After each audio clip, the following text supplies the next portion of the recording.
Lecture du livre du prophète Isaïe. Ainsi parle le Seigneur. Oui, voici, je vais créer un ciel nouveau et une terre nouvelle. On ne se souviendra plus du passé, il ne reviendra plus à l'esprit. Soyez plutôt dans la joie, exultez sans fin, pour ce que je crée. Car je vais recréer Jérusalem, pour qu'elle soit exultation, et que son peuple devienne joie. J'exulterai en Jérusalem, je trouverai ma joie dans mon peuple.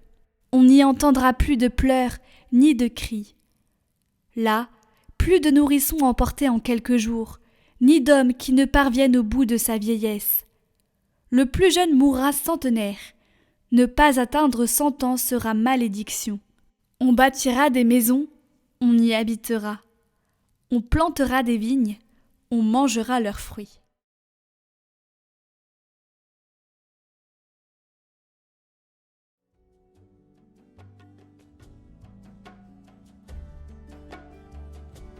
Je t'exalte, Seigneur, tu m'as relevé. Je t'exalte, Seigneur, tu m'as relevé. Quand j'ai crié vers toi, Seigneur. Seigneur, tu m'as fait remonter de l'abîme et revivre quand je descendais à la fosse. Fêtez le Seigneur, vous ses fidèles. Rendez grâce en rappelant son nom très saint. Sa colère ne dure qu'un instant, sa bonté toute la vie. Avec le soir viennent les larmes, mais au matin les cris de joie.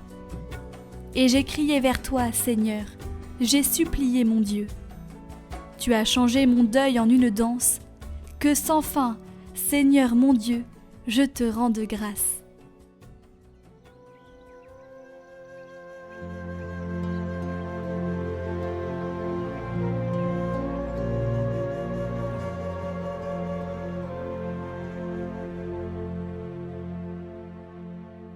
Évangile de Jésus-Christ selon saint Jean. En ce temps-là, après avoir passé 2 jours chez les Samaritains, Jésus partit de là pour la Galilée. Lui-même avait témoigné qu'un prophète n'est pas considéré dans son propre pays. Il arriva donc en Galilée. Les Galiléens lui firent bon accueil, car ils avaient vu tout ce qu'il avait fait à Jérusalem pendant la fête de la Pâque, puisqu'ils étaient allés eux aussi à cette fête. Ainsi donc, Jésus revint à Cana de Galilée, où il avait changé l'eau en vin. Or, il y avait un fonctionnaire royal, dont le fils était malade à Capharnaüm. Ayant appris que Jésus arrivait de Judée en Galilée, il alla le trouver. Il lui demandait de descendre à Capharnaüm pour guérir son fils qui était mourant.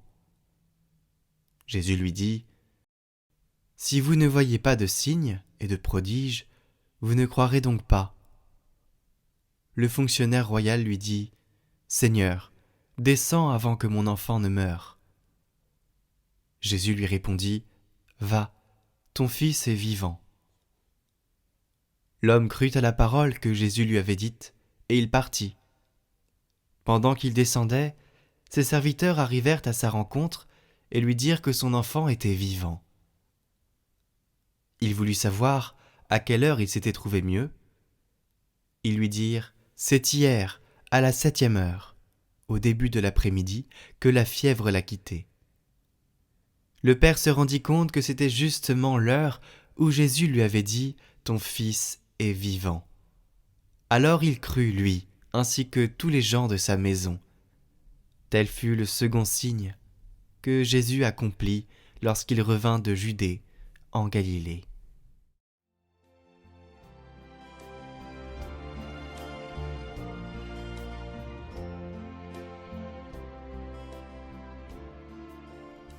Croire.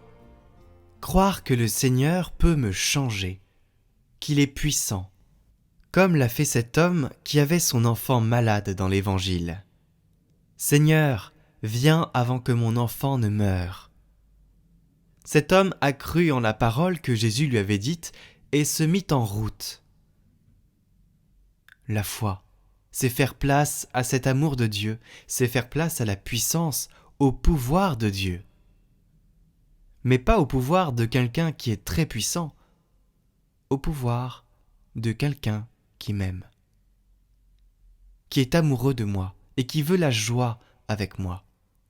C'est la foi. C'est cela croire. C'est faire de la place pour que le Seigneur vienne et me change.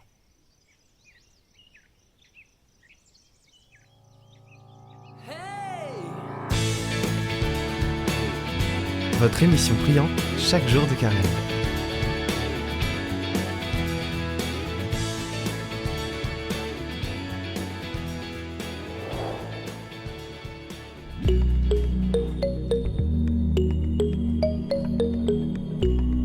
Vous souhaitez devenir disciple missionnaire, vous souhaitez aller sur les pas du Christ, vous souhaitez comprendre la pédagogie avec laquelle Jésus a formé les apôtres à partir en mission sur la terre entière, vous souhaitez recevoir ces charismes d'évangélisation, eh bien, nous allons vous proposer un parcours avec le père Paul Dollier. Pour Catoglade, il a réduit ce parcours, il l'a en quelque sorte miniaturisé, et il va vous le présenter.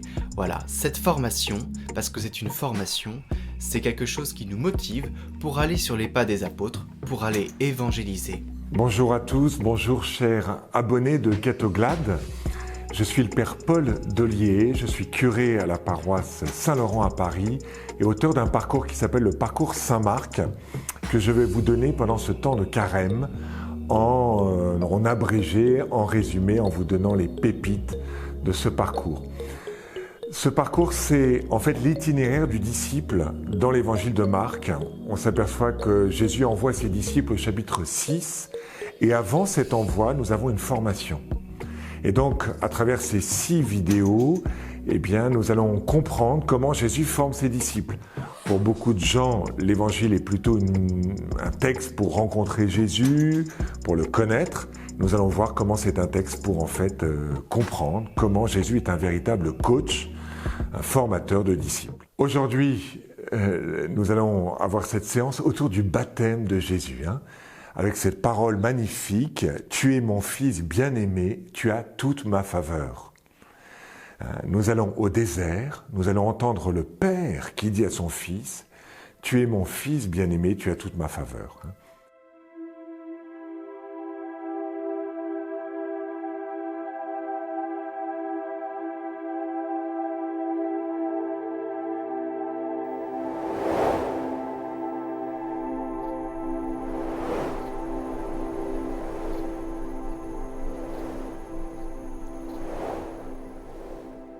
Je commence la lecture de l'Évangile. Commencement de l'Évangile de Jésus-Christ, Fils de Dieu.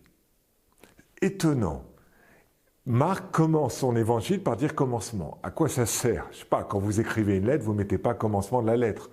En fait, il veut nous dire, est-ce que tu veux commencer une aventure avec moi? Est-ce que tu veux suivre le Christ? Est-ce que tu veux commencer? Est-ce que tu veux bien être débutant et ne pas dire je sais tout? Pourquoi tu vas commencer? Parce que c'est l'Évangile. L'Évangile, ça veut dire une bonne nouvelle, tout simplement. On ne va pas suivre Jésus pour une mauvaise nouvelle. C'est une question qui nous est posée. Est-ce que le Christ est une bonne nouvelle? Ou est-ce que c'est une mauvaise nouvelle? Est-ce que ça m'empêche de faire des choses? Ou est-ce que ça me permet de faire des choses?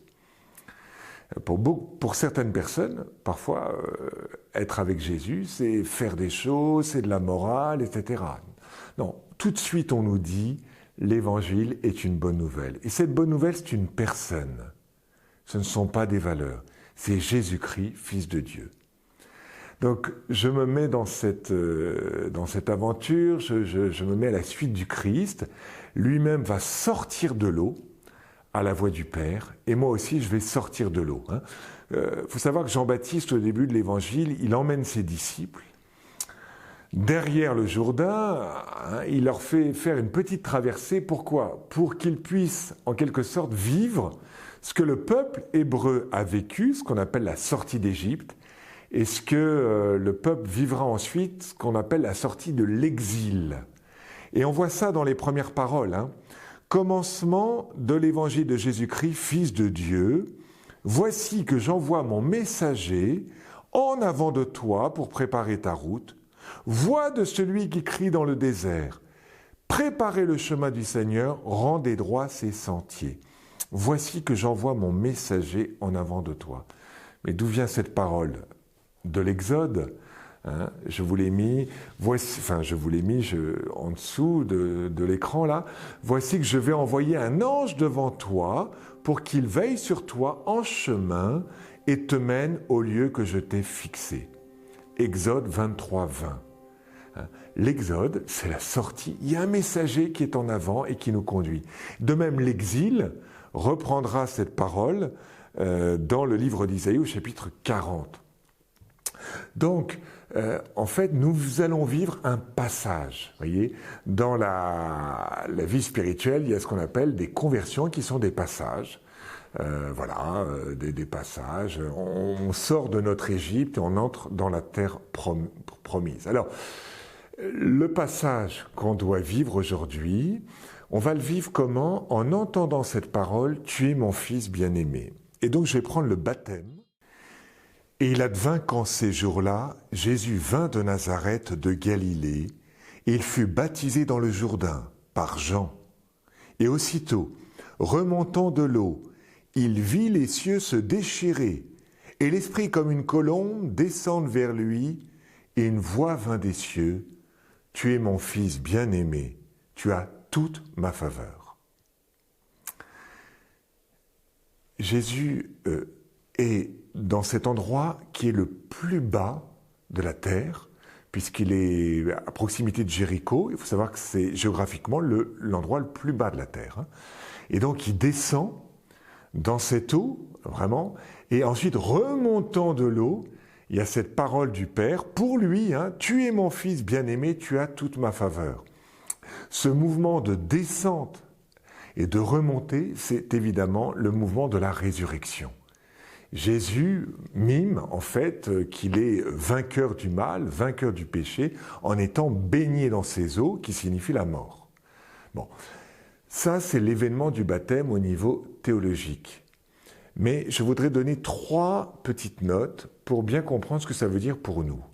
La première chose, c'est la signification spirituelle. En fait, il y a comme une effusion de l'Esprit Saint sur Jésus. C'est-à-dire qu'on s'aperçoit que l'Esprit Saint se manifeste à plusieurs reprises dans la vie du Christ. Hein. Jésus tressaillit sous l'action de l'Esprit Saint et dit « Je te bénis, Père, Seigneur du ciel et de la terre, d'avoir caché cela aux sages et aux savants et de l'avoir révélé aux tout-petits. » Manifestation de l'Esprit Saint. Manifestation de l'Esprit Saint sur Marie à l'Annonciation. Donc le commencement de la vie du disciple, c'est à un moment donné, au début, au commencement de l'itinéraire, d'entendre « Tu es mon fils bien-aimé ». Hein, comment je peux me mettre en route simplement en ayant des valeurs, un idéal. Oui, je suis disciple parce que il y a cette effusion, parce que je suis amoureux du Seigneur. À quoi je reconnais que je suis amoureux du Seigneur? En fait, je me mets en marche. La parole de Dieu devient vivante. Ça y est, je l'aime. J'ai envie de recevoir les sacrements, très souvent. Hein. Envie de recevoir l'Eucharistie, le sacrement du pardon. Je découvre l'Église, je découvre des frères. Hein. Vous voyez, tous ces éléments-là, en fait, font partie de ce qu'on appelle l'effusion de l'Esprit Saint. La deuxième chose, il y a une véritable explication théologique, c'est-à-dire quand on regarde dans une Bible avec des tas de notes, on s'aperçoit que, en fait, cette parole « Tu es mon fils bien-aimé, tu as toute ma faveur », en fait, reprend des paroles de l'Ancien Testament. Reprend, par exemple, la Genèse, chapitre 22. Hein. « Prends ton fils, ton unique », dit Dieu à Abraham, « celui que tu chéris, celui que tu aimes, ton bien-aimé ». En fait, Jésus est le nouvel Isaac. On s'aperçoit que ça reprend le psaume 2, qui est un psaume royal. Tu es mon fils, aujourd'hui je t'ai engendré. Et je comprends que Jésus est roi. Je comprends que ça reprend aussi Isaïe. Hein. Voici mon serviteur, mon élu, en qui j'ai mis tout mon amour. Jésus est donc le nouvel Isaac, le roi qu'on attend, le Messie, le véritable serviteur souffrant. Il incarne toutes ces figures. Concrètement pour nous, ça veut dire quoi? C'est compliqué de commencer sa mission si on ne sait pas qui on est. Voyez ce que va faire Jeanne d'Arc, je pense ça, qui est en France. Elle va dire à Charles VII, eh bien, ton identité, tu dois être roi, tu dois prendre en main, hein, tu dois t'occuper de ton royaume. Et Charles VII, au départ, il a besoin de quelqu'un qui lui dise son identité. De la même manière pour nous, hein, quelle est notre identité, pourquoi sommes-nous faits, quels sont nos talents, quel est notre profil, quelle est notre vocation, c'est compliqué. Eh bien, si je ne le sais pas, si je ne comprends pas ma mission, tout simplement. Bon. Puis la dernière chose, et je vais m'arrêter là, c'est en fait, tu es mon fils bien-aimé, tu es aimable. Comment me donner aux autres si je ne crois pas que je suis aimable, si je ne pense pas que je suis un cadeau pour les autres? Évidemment, vous imaginez si moi, arrivant en paroisse, eh bien, je dis aux paroissiens, écoutez, j'ai pas de talent, je sais pas trop ce que je sais faire, je m'aime pas beaucoup, mais vous allez m'avoir pendant 6 ans. Non. Au contraire, vous êtes un cadeau, nous sommes chacun un cadeau pour les autres. Alors, je vous invite à prier. Seigneur, je suis un cadeau pour mes frères. Je suis un cadeau pour le monde. Tu m'as créé, je suis une merveille pour le monde. Alors, Seigneur, donne-moi de le découvrir. Et je vous propose, dans votre temps de prière, eh bien, non pas de dire à Dieu je t'aime, mais tu m'aimes. Oui, dites à Dieu. Oui, Seigneur, tu as raison de m'aimer. Oui, Seigneur, je suis un cadeau pour toi. Oui, Seigneur, je suis un cadeau pour le monde. Faites cet exercice-là dans votre temps de prière. Hein. Et puis, je voudrais vous proposer comme travail concret de reconnaître 5 qualités que vous avez. Essayez de vous rappeler ce que les gens disent de vous, peut-être 5 éléments. Et puis si vraiment vous vous souvenez aucun élément, enfin voilà, aucune parole, allez questionner les uns les autres et demandez-leur, mais tiens, qu'est-ce qui vous touche chez moi? Qu'est-ce que vous aimez chez moi? Et vous verrez, vous serez surpris de ce que les gens disent de vous.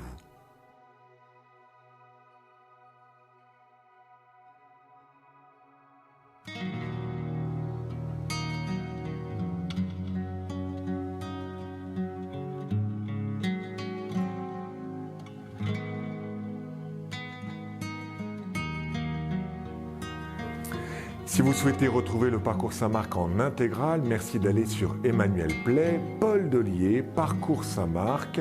Le lien est en description sous la vidéo.